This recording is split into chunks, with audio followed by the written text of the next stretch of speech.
perception versus essence. The reason it's important, which we'll get to, the other night on TV came the statement made by a very good commentator. In the part of the world he was on the other side of the world, he said, in this side of the world, perception is reality. Perception is reality. He said in just a couple of words, he encapsulated the entire difficulty and the pervasive effect of the media. Because perception, which is what the world considers this to be a reality. Opinion has equal value with fact, right? Free speech, right? Falsity legally has the same defense as truth, legally. The Bill of Rights. Bill of Rights is probably unconstitutional, that would get rid of it, right? Oh, that's my private little joke. Yeah.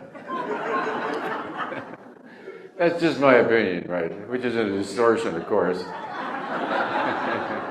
Probably emotional and reactive, and it's also quite mental. All right, so perception then is what we see and jump to the conclusion. It's blogger's land. This is blogger's land over here. Essence is acceptance, awareness, it's clarity. So seeing essence is not really possible until a relatively high level of consciousness. It's called the opening of the third eye of the Buddhic body, in which the third eye opens, and now what you see is essence rather than perception. It comes as an intuitive knowingness. And when you see the Trojan horse, the person with essence knows they're not giving you a Trojan horse for nothing. You better look inside.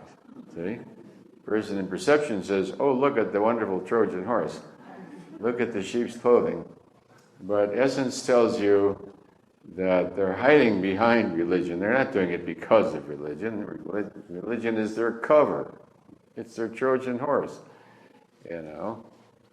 Out of that, you can get away with murder.